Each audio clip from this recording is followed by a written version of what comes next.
Ya, bismillahirrahmanirrahim. Assalamualaikum warahmatullahi wabarakatuh. Alhamdulillahirrahmanirrahim. Nabi nista'in wala umrutinatin.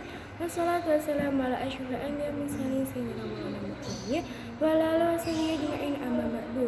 Kita hormat Abi Hanif dan Unida selaku pengasuh pondok pesantren Sekolah Arabi Hidayah.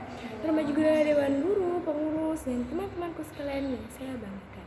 Perkenalkan, nama saya Dena Fika Dawami dari kelas 12 M Al-Arabi Hidayah. Pada pagi hari ini saya akan menjelaskan tentang peta imajinasi saya yang berjudul gibah. Jadi langsung saja, apa sih itu gibah? Jadi gibah itu berasal dari kata gaba yang artinya menggunjing atau membicarakan orang lain di belakang orang lain tersebut dengan menyebut aib, kejelekan, dan lain-lain.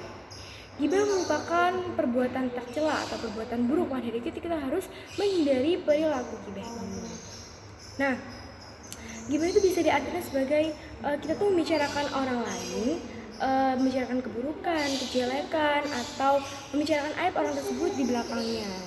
Jadi alangkah baiknya jika kita tuh mengurangi perilaku tersebut, karena perilaku tersebut merupakan perilaku yang sangat buruk dan dibenci oleh Allah. Nah, ketika kita tuh melakukan gibah, maka kita itu mendapatkan dosa, karena perilaku gibah itu merupakan perbuatan yang tercela.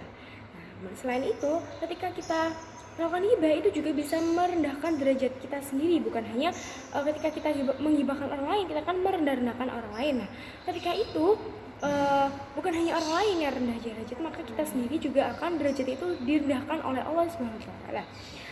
Nah, kemudian gibah itu merupakan pembicaraan yang buruk. Nah, maka dari itu kita harus menghindarinya, karena Allah itu nggak suka orang-orang yang menggibah. Dalam satu hadis diriwayatkan bahwa ketika kita melakukan gibah itu sama dengan memakan bangkai saudara kita sendiri. Nah, sangat buruk kan, maka dari itu kita harus mengurangi dan membiasakan diri untuk berbicara dengan berbicara yang baik, berbicara positif, dan menghindari dari sifat gibah ini. Cara menghindarinya antara lain yang pertama yaitu dengan melakukan aktivitas lain. Nah, ketika kita berkumpul dengan teman, alangkah baiknya ketika kita tuh melakukan pembicaraan yang positif saja, seperti dilakukan dengan sharing-sharing, belajar bersama, dan tidak melakukan gibah. Nah, daripada gibah kan lebih baik kita melakukan pembicaraan yang positif. Nah, selain itu juga kita tuh menebalkan rasa pada diri kita. Jadi sebelum kita itu membicarakan keburukan orang lain, alangkah baiknya kita itu introspeksi diri atau melihat diri kita sendiri. Kemudian bersifat pemaaf. Jadi ketika orang lain ada salah, nah kita itu berkata pandai dan selalu bersifat pemaaf agar gibah ini tidak agar kita tuh bisa menghindari sifat gibah ini atau membicarakan orang lain. Maka dari itu alangkah lebih baiknya ketika orang lain itu memiliki salah, kita itu langsung maafkannya berlapang dada. Oke, sekian dari saya. Kurang lebihnya mohon maaf.